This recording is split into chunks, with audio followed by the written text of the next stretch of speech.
Saya itu kalau dengar masjid As-Salam itu harus apa namanya tarikan masjid As-Salam di tempat lain lah.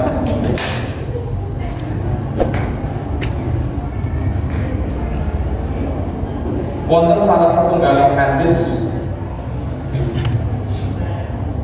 bila Rasulullah menikah wonten ing Madinah mendatangi beberapa kaum yang ada di sana, yang dimana pada saat itu umat Islam yang ada di Madinah sedang melaksanakan puasa Asyura.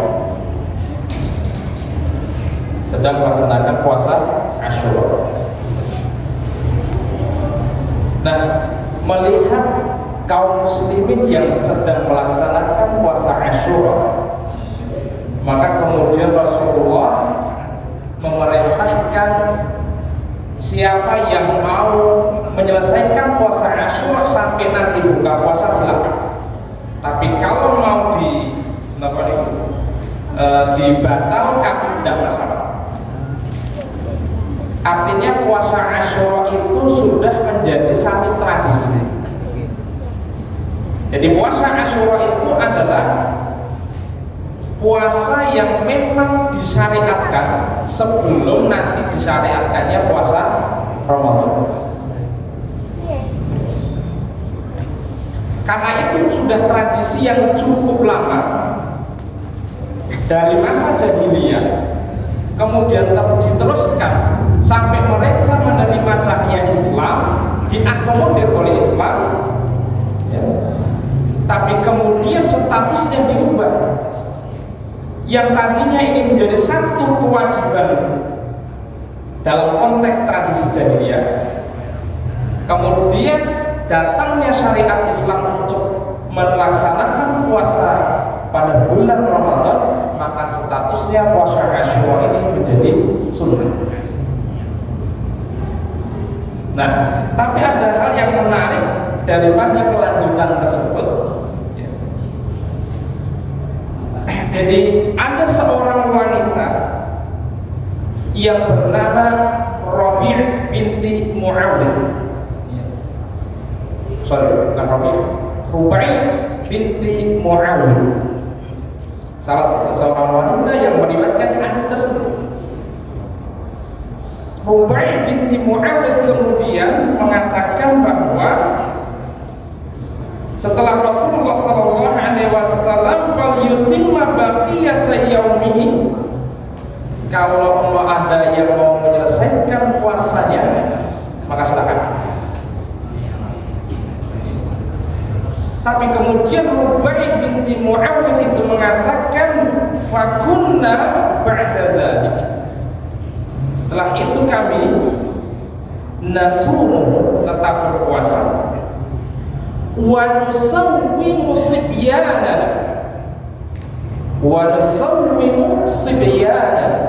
dan kami membiasakan anak-anak kami untuk berpuasa.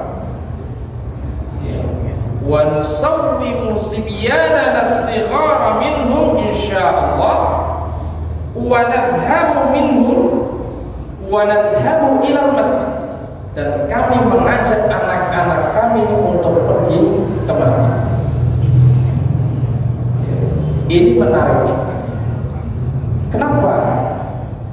Karena pelajaran puasa itu dimulai dari usia dini. Sibyan itu usia yang sangat dini. Ibnul Jauzi dalam salah satu karyanya Tanbihun Naimil Muhtaram, Tanbihun Naimil Humar, beliau mengatakan mengklasifikasikan umur manusia itu menjadi 5. Yang pertama adalah 0 sampai 15. Jadi usia min wiladah sampai usia 15. Itulah yang disebut dengan usia baligh. Kemudian usia 15 sampai 35 tahun baru disebut dengan usia asyabab, remaja, anak muda. Setelah itu adalah usia 35 tahun sampai ke usia 50 tahun. Ini fase menuju usia kematangan, al-qur'an. Berikutnya adalah usia 50 tahun sampai 70 tahun. Ini usia syekh. Berikutnya adalah usia 70 tahun sampai nanti selesainya tugas hidup. Jadi ada 5 fase usia manusia menurut Ibnu Jauzi. Ibnu Jauzi ini beda dengan Ibnu Qayyim. Ibnu Qayyim al-Jauziyah. Ini Ibnu Jauzi ini lebih dahulu daripada Ibnu Qayyim. Kalau melihat klasifikasi bagaimana manusia itu dikelompokkan dari sisi usia, apa maknanya? Karena di masing-masing usia tersebut mempunyai haknya, terutama terkait yang dominan di usia tersebut siapa. Maka Ibnu Jauzi mengatakan yang dominan di usia 0 sampai 15 tahun adalah orang tua. Jadi yang dominan pada saat itu, pada usia tersebut 0 sampai 15 tahun itu adalah orang tuanya, baik itu ibunya maupun bapaknya atau keduanya. Artinya di sini tidak melihat apakah dia anak yatim, apakah dia anak yatim, tetapi yang dominan adalah kedua orang tua. Kenapa? Karena usia tersebut, di usia tersebut adalah fase yang disebut dengan fase keemasan. Anak sudah memasuki usia 3 tahun,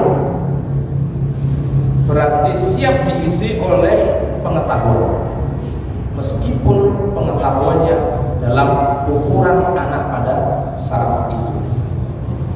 Makanya di sini kemudian Rubai binti Muawiyah ini menggambarkan ini sudah menjadi tradisi di kalangan kami, agar anak-anak kami itu ikut berpuasa, agar anak-anak kami itu kami bawa ke masjid. Kalau kita lihat dalam fakta sejarah, Zaid bin Thabit usianya masih muda, Ibnu Abbas itu usianya masih muda, dan usianya langsung di bawah 20 tahun, 15 ke bawah.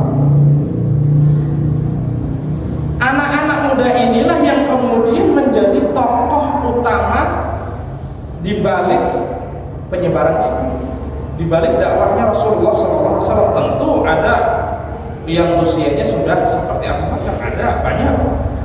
Tetapi Rasulullah tidak pernah mengkelompokkan manusia, mengkelompokkan umatnya berdasarkan, kalau sekarang kan ada istilah milenial, ada generasi Z dan sebagainya. Sehingga milenial itu bagiannya di sini, yang tua itu bagiannya di sini. Tidak ada. Pembagian umur itu hanya terkait dengan fase untuk taklif. Makanya kita lihat sahabat-sahabat seperti Ibnu Abbas, Ibnu Mas'ud, Zaid bin Thabit itu adalah anak-anak muda yang punya peran penting terhadap dakwah Rasulullah SAW, termasuk juga dalam jajaran shaf sholat. Kalau kita kan shaf sholatnya yang depan yang paling tua, anak kecil nanti di belakang. Sehingga apa? Ya, kita tidak heran kalau kemudian anak-anak remaja itu kalau sudah usia-usia SMA jarang ke masjid. Karena apa? Karena dia punya trauma terhadap waktu kecil. Entah itu digampari pengurus masjidnya, entah itu dilarang oleh pengurus masjidnya, jangan ke masjid. Itu banyak. Padahal kalau kita lihat bagaimana pendidikan yang telah dijalankan oleh Rasulullah SAW, Rasulullah mendidik anak itu meskipun dia usianya 15 tahun, tapi mereka adalah sudah fase dewasa, sudah fase balik, sehingga memperlakukan dia sebagai orang balik. Haknya orang balik, pendidikannya orang balik, sudah mukallaf. Makanya kalau kita lihat muru auladakum, suruh anakmu untuk mendirikan sholat di usia kapan? Di usia 7 tahun. Tentu kalau kita menyuruh anak kita untuk sholat di usia 7 tahun, sebelum kita perintah untuk mendirikan sholat, apa yang kita lakukan? Yang kita lakukan adalah berikan ilmu kepada anak tersebut.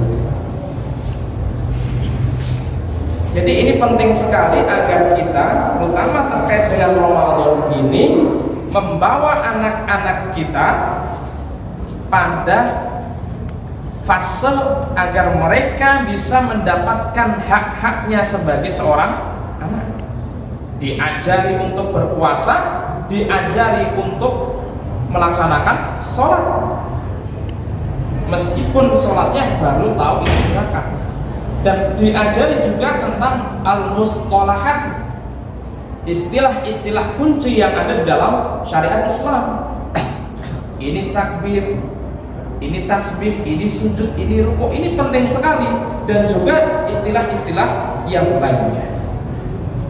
Termasuk hak pendidikan pertama kali seorang anak adalah pendidikan tentang tauhid, baru kemudian dilanjutkan dengan pendidikan Al-Quran. Dan ini juga kemudian diteruskan sampai pada zaman sahabat, diteruskan sampai pada generasi setelahnya. Kita ingat yang namanya Imam Malik. Imam Malik adalah guru dari Imam Syafi'i. Imam Malik itu di usia fase belajar kepada Rabi'ah, kepada gurunya yang bernama Rabi'ah, apa yang dilakukan oleh ibunya? Ibunya memakaikan pakaian imamah. Imamah itu semacam kayak kalau kita sudah pensiun ya. Kalau di Jawa namanya belangkon. Itu sebetulnya adalah imamah versi ringkasnya. Kesan yang menarik yang muncul ketika diperlakukan demikian adalah albasatni thiyabal ilmi. Ibunya itu memakaikanku pakaian ilmu. Jadi Imam Malik itu usia kecil itu punya pakaian sendiri yang digunakan untuk tholabul ilmi. Ada pakaian untuk bermain, ada pakaian untuk sholat, ada pakaian untuk tholabul ilmi. Maka kemudian pesan dari ibunya adalah idhab ila Rabi'ah, pergi kamu ke Rabi'ah, ta'allam an adabihi qabla an ilmihi. Belajar kamu adabnya sebelum nanti kamu belajar mengambil ilmunya. Dan usia Imam Malik itu adalah usia, kalau anak sekarang mungkin ya sekitar di bawah 7 tahun, 8 tahun, di bawah 8 tahun. Imam Malik punya kesan demikian. Siapa yang mau melakukan? Ibunya.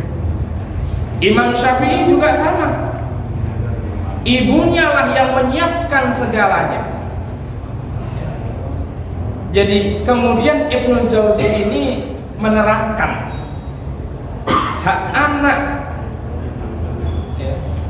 dari orang tuanya adalah ada 3. Yang pertama adalah mengajarinya, yu'allimani, mengajarinya, yurabbiyani, mentarbiyahnya. Kemudian yang ketiga adalah yahmilani ala maslahatihi, menghantarkannya menuju kemaslahatannya. Ini tugas orang tua, mempersiapkan anak-anak kita sejak kapan? Sejak dini. Di mana? Dikenalkan dengan ulama, dikenalkan dengan lembaga pendidikan, dikenalkan dengan ilmu. Supaya apa? Supaya gedenya dia menjadi ulama. Maka pendidikan ini yang menjadi kurikulum yang dipegang oleh para sahabat, dilanjutkan para tabi'in dan generasi setelahnya. Apa yang terjadi? Yang terjadi adalah munculnya ulama-ulama di tengah masyarakat. Dan kemunculan ulama itu adalah menjadi satu tanda. Tanda apa? Tanda kebaikan dari Allah Subhanahu wa ta'ala. Man aradallahu, barang siapa yang dikehendaki oleh Allah kebaikan, yufaqihu fiddin. Ketika Allah menghendaki kebaikan, maka orang tersebut akan difaqihkan. Jadi kemunculan seorang faqih, seorang alim, itu adalah tanda bahwa Allah menghendaki kebaikan. Buat siapa? Bukan buat diri kita, bukan orang yang itu saja, tapi kebaikan buat masyarakat.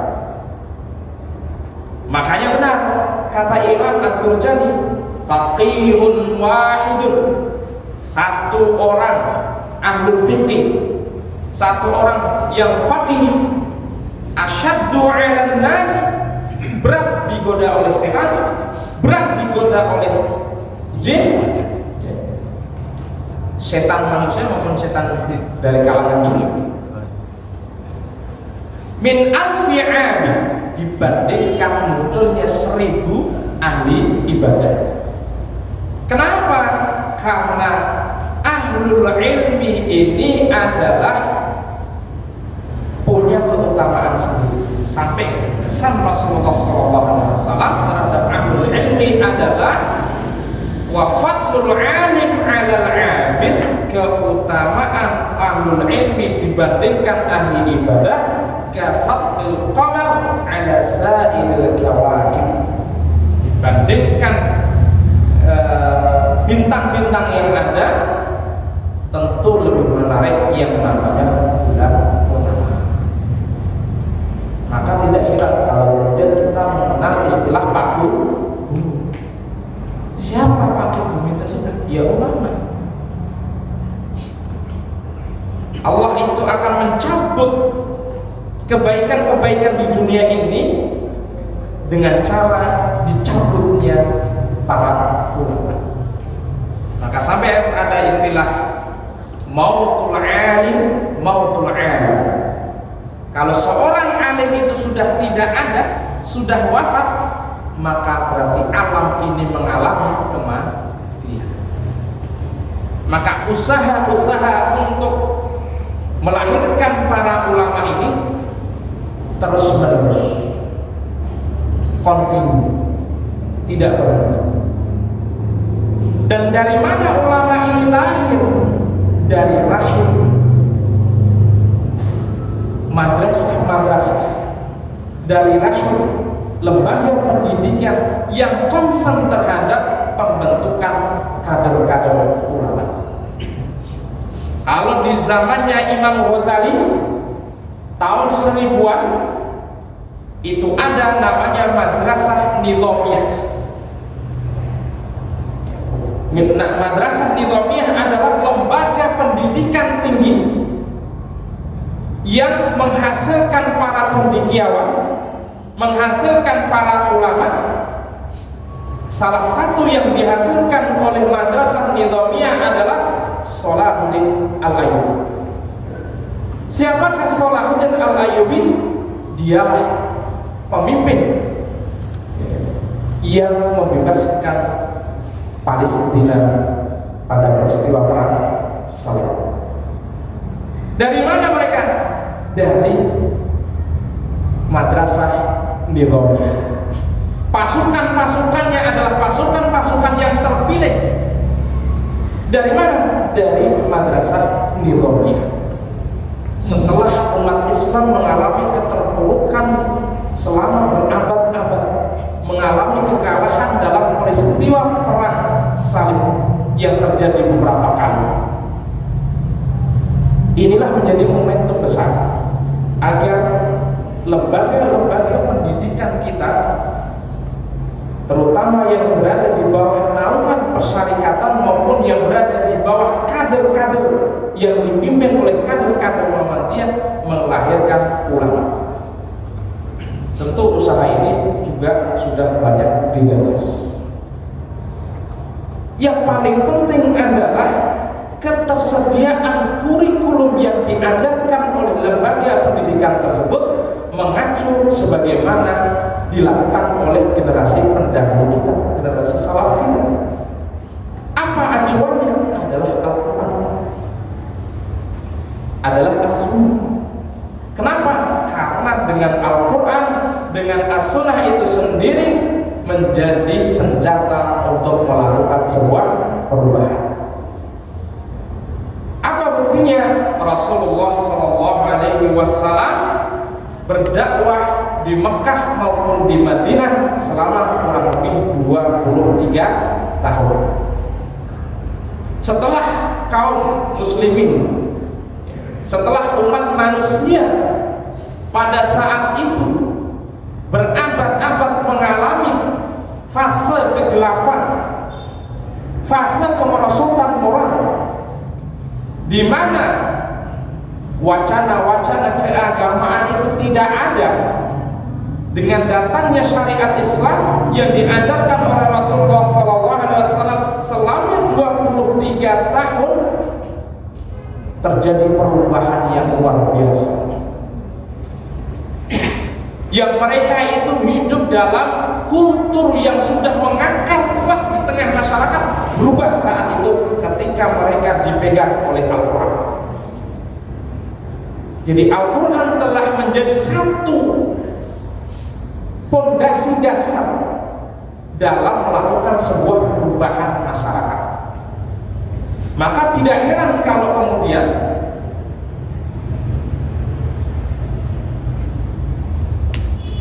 seorang sejarawan itu menawarkan perubahan yang terjadi di masyarakat itu melalui Al-Quran, melalui lembaga pendidikan yang ditawarkan dengan pengajaran Al-Quran. Nah, usaha ini kemudian yang mengilhami pondok pesantren Bina Madani juga untuk merawat tradisi, melahirkan generasi yang mempunyai orientasi pada perbaikan umat, yang berorientasi pada islahul ummah menuju khairul ummah. Sehingga keberadaan lembaga seperti pondok pesantren, salah satunya adalah pondok pesantren Bina Madani Muga ini, menjadi satu dari sekian banyak lembaga pendidikan yang menawarkan solusi mengatasi kekurangan kader-kader umat ini. Karena apa? Karena orientasinya kita juga melakukan kaderisasi. Itu yang menjadi poin penting dasar terhadap materi pada malam hari ini. Mudah-mudahan materi ini menjadi bermanfaat buat kita semuanya. Selanjutnya nanti akan disampaikan mengenai seluk-beluk ataupun mengenai program yang ada di Matali Bina Madani Muga ini, supaya para jamaah sekalian bisa mendapatkan gambaran yang utuh dan bersama-sama yang guyung mendorong, mendukung, mensupport agar lembaga pendidikan yang kita fokuskan pada pembentukan kader ini betul-betul membawa manfaat buat kita semuanya, wabil khusus warga Persyarikatan Muhammadiyah yang kita cintai bersama-sama. Akhir da'wana alhamdulillah. bihamdika asyhadu an la ilaha illa anta astaghfiruka wa atubu ilaik. Nun wal qalam